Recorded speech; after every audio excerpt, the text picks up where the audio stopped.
student, my name is Dr. Shweta Goyal and now my another topic in this series, that is principle of conservation of linear momentum and some numerical. In this topic we will do some numerical regarding principle of conservation of linear momentum. Okay. So first of all, in previous lecture we see that what is momentum. Okay, what is momentum? I hope you understand what is momentum. Sorry, momentum is basically a product of mass and velocity. Okay, ये मैं आपको बता चुकी हूँ. आपके मास और velocity का जो प्रोडक्ट होता है उसे आप मोमेंटम कहते हैं. तो अब linear momentum, principal of conservation of linear momentum क्या है? ठीक है, अब क्या है, लाइक अगर हम किसी भी बॉडी पे, like this is two objects, अगर आपके दो ऑब्जेक्ट्स हैं, अगर कोई एक्सटर्नल फोर्स लग रहा है तो क्या करेगा ऑन दिस बॉडी सॉरी अगर कोई एक्सटर्नल फोर्स नहीं लग रहा है, if external force if external force acting on a body is zero, then momentum of the system remains constant. Okay, this is a principle of conservation. Okay, what is that? I am writing here, if external force acting on the body is zero, then the momentum of the system remains constant. Okay, मतलब P equals to mv. अगर मैं बोलूं, अगर ये दो force है, अगर आप इसको इस तरफ फोर्स नहीं लगाएंगे, अगर वो इस तरफ मूव कर रहा है, अगर आप इसमें एक्सटर्नल फोर्स नहीं लगाएंगे तो इनका मोमेंटम क्या हो जाएगा, मास इनटू वेलोसिटी क्या हो जाएगा, जीरो. अगर हमारे दो ऑब्जेक्ट इस तरीके से कनेक्टेड हैं, अगर आप इस तरीके से फोर्स लगाओगे, नहीं लगाओगे, तो वो दोनों रिमेन कांस्टेंट, वो कांस्टेंट ही रहेंगे. लाइक अगर मैं इसका एक एग्जांपल दूं, आपका वाटर है, ठीक है, आपका वाटर फ्लो करता है ना. अगर आप क्या करें, उस फ्लोइंग वाटर में जल्दी से एक कार ले जाएं या कोई भी आप उसमें टायर ले जाएं, अपना बाइक ले जाएं, तो क्या होगा, उस टाइम पे आपका जो पानी होता है वो एकदम से स्प्लिट कर जाता है ना. There are so many split ends. Okay, तो वो क्या होता है, आप देखना कभी आपका वाटर किसी नदी में, जैसे आपके नदी में बहुत सारा पानी है, बहुत तेजी स्पीड में जा रहा है, अगर आप उसमें अपनी कार ले जाएं तो क्या होगा, उस टाइम पे आपका जो कार है वो क्या होगा, पानी जो है एकदम से स्प्लिट कर जाएगा. क्यों? क्योंकि उस टाइम पे क्या था, उसको अपना वो क्या कर रहा था, रेजिस्ट कर रहा था अपने मूवमेंट को रोकने के लिए. तो that is a conservation of linear momentum, कि वो क्या करता है, अपने जो हमारा मूवमेंट है उसको कंजर्व करता है. ठीक है, लाइक अगर मैं आपको एग्जाम्पल दूं एक गन का, ठीक है, उससे पहले हम न्यूमेरिकल करेंगे, फिर देखते हैं. ठीक है, आपका मैथमेटिकल न्यूमेरिकल से इसको हम सॉल्व करते हैं. मैथमेटिकल न्यूमेरिकल हम लेते हैं एक, लाइक आपका second law, Newton second law क्या बोलता है, एनी आइडिया? बताया था मैंने, force is directly proportional to change in momentum with respect to time. Okay, ये भी हम बोल सकते हैं, change in momentum with respect to time. Okay, तो आप यहां से अगर देखिए, इसको आप क्रॉस मल्टीप्लीकेशन करेंगे तो Ft equals to P2 minus P1. Okay, if force equals to zero, I am telling you force is not applied. If force equals to zero, तो आपका यहाँ पे क्या हो जाएगा, इक्वेशन 1 आपकी क्या हो जाएगी, 0 equal to P2 minus P1. ठीक है, अगर मैं इसको करूं तो आपका क्या आ जाएगा, P2 equal to P1. This is a principle of conservation, कि अगर आप कोई एक्सटर्नल फोर्स नहीं लगा रहे हैं तो आपका क्या हो जाएगा, वो आपका मोमेंटम आपका कांस्टेंट रहेगा. इनिशियल और फाइनल और इनिशियल मोमेंटम आपका कांस्टेंट रहेगा. ठीक है, अब मैं इसे अगर थर्ड लॉ देखूं, एक और आपका है, देखिए, ठीक है, थर्ड लॉ आपका क्या कहता है न्यूटन का? वो कहता है every action has a reaction. Okay, let's suppose two objects are there. Initial momentum is m1 v1 and velocity is v1, and initial momentum is mass is m1. A object and B object are there. Mass is m2 and velocity is v2. तो momentum will be m2 v2. Okay, so अगर force लगाने से पहले की बात करूं F before, तो हमारा क्या हो जाएगा? फोर्स लगाने से पहले एफ बिफोर, तो आपका क्या होना चाहिए? यहां से आपका होना चाहिए m2 v2 minus m1 v1 upon t. Okay, अब हमारा क्या है? F after. Okay, initial. अब एफ आफ्टर आपका क्या हो जाएगा? That is also m2 v2 minus m1 v1 upon t. Okay, both are same. Now Newton's third law said F before is directly F minus F after, because आपका every action has a opposite reaction. तो force, जितना आप force इस direction में लगाएंगे, उतना ही आपका reaction होगा इस डायरेक्शन में. तो आप दोनों को इक्वल रख सकते हैं. आपका क्या बन जाएगा? m2 v2 minus m1 v1 upon t equal to m2 v2 minus m1 v1 upon t. If you solve this you will get that m2 v2 plus m2 v2. Okay, because this is minus, so minus will be plus here, and this plus and this minus will be go there. m1 v1 plus m1 v1. Okay, please remember both are before.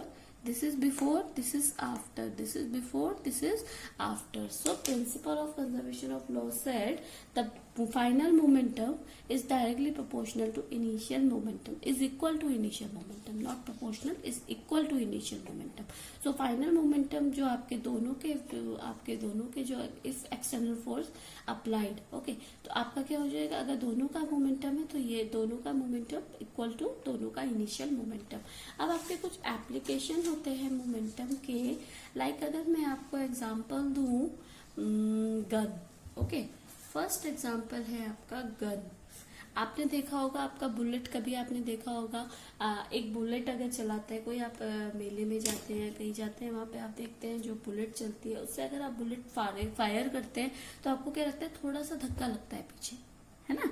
थोड़ा सा धक्का आपको लगता है. जब आप trigger press करते हैं, when you press the trigger, the bullet is free to do the internal force and of explosion of power in cartridge, है ना? And bullet moves forward with the velocity and gun moves reverse. Okay, अब देखिए क्या है. Let's suppose bullet है, ठीक है, आपका बुलेट है. गन में दो चीजें हैं, एक आपका बुलेट है, सेकंड आपकी गन है. दो चीजें आपको मिल रही है. बुलेट का आपका मास m1 v1 होगा और आपका गन का मास m2 v2 होगा. ठीक है, लेट्स सपोज टू ऑब्जेक्ट्स आते हैं. अब क्या होगा? गन ट्रिगर हुआ, गन के अंदर बुलेट है. बुलेट आपका कहाँ गया? बुलेट आपका आगे की साइड गया. अब क्या होगा? अगर आपको क्या चाहिए, principal of conservation of law लगाना है, तो आपका क्या है? गन आपका क्या हो जाएगा? पीछे चला जाएगा. अब मैंने बताया principal of conservation of law is m1 v1 m2 v2. Okay, that is p2 will be m1 v1 plus m2 v2 हो जाएगा, है ना? अब वो कैसे होगा? देखो आपका क्या हो जाएगा यहाँ पे क्या हो जाएगा? अगर आपका बुलेट की वेलोसिटी बहुत ज्यादा है ना? जिस वेलोसिटी से बुलेट जाता है, जब आप फायर करते हैं तो बुलेट बहुत ही ज्यादा वेलोसिटी से जाता है, और गन की वेलोसिटी जीरो कह सकते हैं, या फिर क्योंकि वो आप ट्रिगर कर रहे हैं, आपका पीछे जा रही है, तो आप कुछ वेलोसिटी है बहुत कम.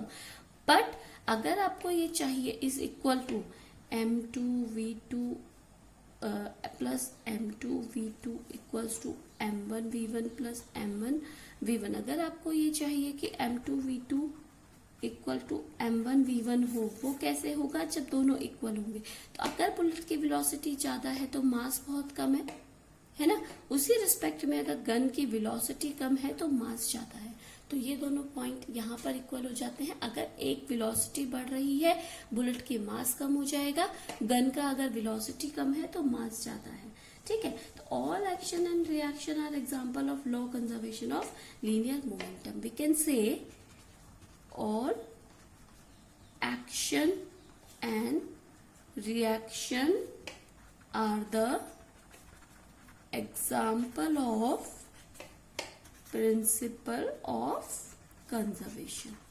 Okay, there are so many example in your textbook, in your school book. You can go and check there. All have the action and reaction example in the principle of conservation of law. Okay, so you can go and check your textbook for the example of this. I am giving you one example for your reference. So we will do some numerical here. Okay, so first numerical is consider a spring balance hooked as shown in figure. The figure we pull them in opposite direction. If reading shown by A is 15 Newton, the reading shown by B will be okay आपको क्या है, इस तरीके से दो spring आपके connected है, इस तरीके से हुक एक से कनेक्टेड, ठीक है। आपका एक स्प्रिंग है आपका कनेक्टेड है। इस तरीके से आपने क्या किया, उसे पुल किया। ए को आपने इस तरीके से पुल किया, बी को आपने इस तरीके से पुल किया। बोला है अगर ए की रीडिंग आपको 15 न्यूटन अगर शो करता है, 15 न्यूटन, तो आपका इसका कितना रीडिंग होना चाहिए। बहुत सिंपल है, every body every action has opposite reaction.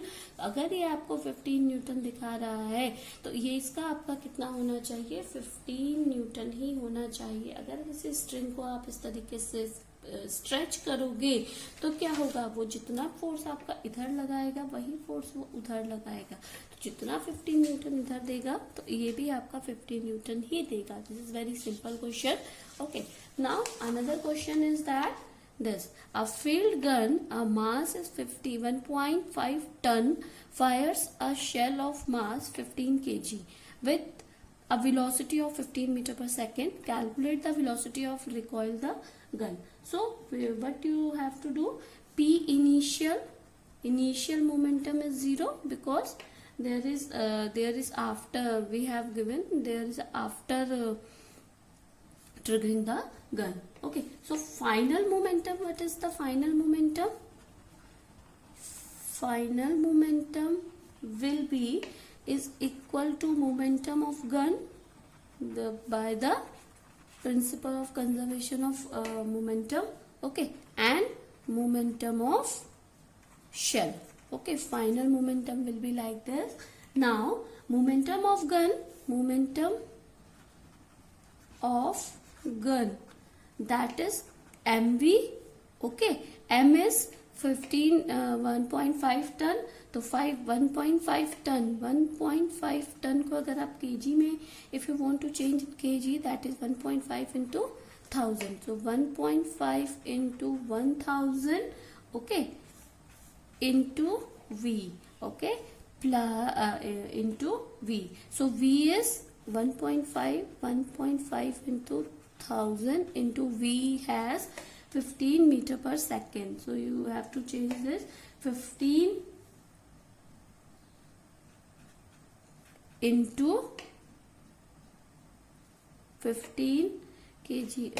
V is meter per second, that is 15 15, okay, plus moment of shell. Shell momentum is that is m, shell is 15 kg, so 15 into velocity is given. I have right. Okay, I have okay, the 15 kg with the velocity of 150 meter per second was there. Okay, 150 meter per second. Okay, wait a minute. A field gun of mass 1.5 seconds fire a shell of mass of 15 kg with the velocity of 150 meter per second. Okay, velocity is given 150 meter per second, that is 150 will be right here. Okay, so here velocity is not given of. Okay, I have done some wrong here. Okay, so this is moment of gun, momentum of gun, that is mv, that is 1.5 into t, that is 1.5 into 1000, and v is not given, so v will be right here. And momentum of shell, that is m into v, that is m is given, that is 15 kg. Shell momentum with velocity is given 150. I have done some wrong here. So here we will put it here. Final momentum is 0 because initial and final momentum will be 0. And momentum of gun, that is 115 in 1.5 into 1000 into v plus 1, हमें velocity तो calculate करना है. हाँ, okay, I got some confused. Okay, momentum of shell 15 into 150. Okay, so here you can do, that is v here 115 1.5 into this, that is 1.5 into 1000, that is 110. Okay, so here 1500.